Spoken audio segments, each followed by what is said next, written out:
Okay, I'm back for part 2 of my candle video, and in this video I'm going to show you how I use my glue gun to create the melted wax effect. You know, when the candle burns and the wax starts to melt and it goes over the side of the candle and drips down, that's what the glue gun is going to mimic.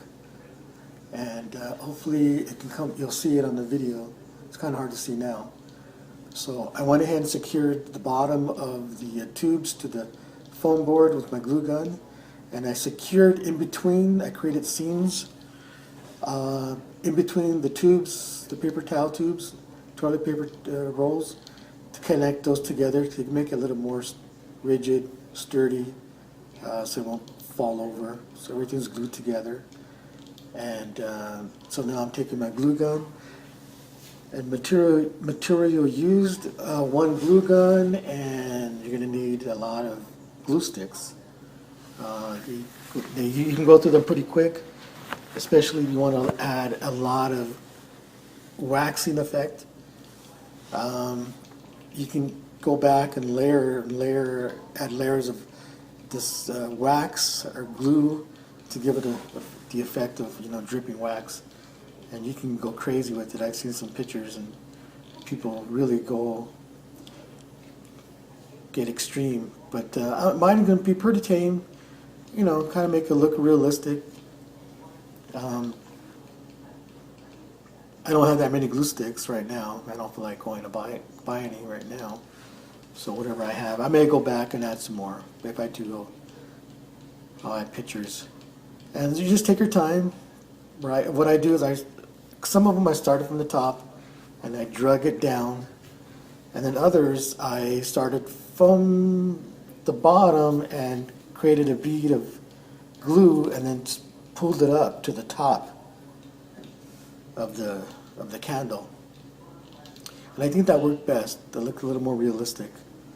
I had more control over the bottom drip, so to speak, and I was able to create a bigger drip and then narrow the stream of wax, or in this case glue, and then follow it up to the top.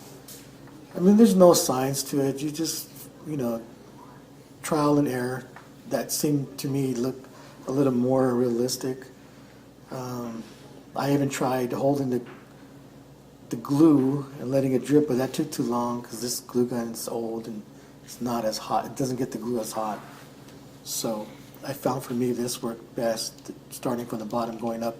And also be mindful of the excess glue. I went back and realized I should have been taking that off because now there's these light strings of excess glue, and it just kind of, if you get close you can see it, far away you can't tell, but it's kind of a distraction. So I had to go back and clean that up, and that just took some more time. But it's, you know, once you paint it, I'm not going to primer this, I'm just going to paint right over the tubes. And I'll make a video showing that. And again, this is, you know, I was thinking it doesn't have to be necessary for Halloween. I mean, I can make it look like Day of the Dead. I have some ideas where I can use it also as a display for that holiday. I'm thinking maybe I could add some flowers to the base, add a nice sugar skull, and you got yourself a pretty cool looking Dia de los Muertos prop. And I'm kind of excited to see how it's going to turn out. I mean, I can visualize it in my head, but it's always a matter of executing it. Most of the time I get pretty close to what I was visualizing, and sometimes it comes out a little different. See, there's a streak of glue right there, see? It kind of gets messy. I think maybe my glue gun is old. I probably should invest in a new one. So just be patient and work your way around. You know, when you're doing the wax, or the melted wax, you know, make them uneven. You don't make them all the same length. You got to make short, long, you know. You got to give it the realistic effect, because glue doesn't mount all in one length. It's kind of, you get different, you know, widths, thicknesses, and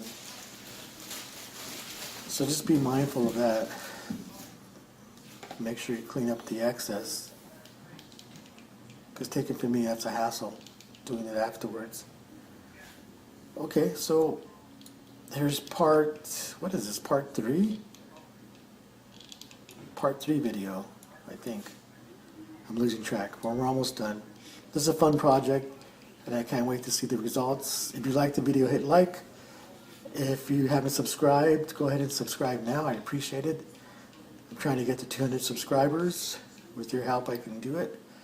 And stay tuned for more videos. I have a lot of interest, and I'm always trying to make videos all the time, and I'm trying to post as much as possible. Okay, thank you. Bye.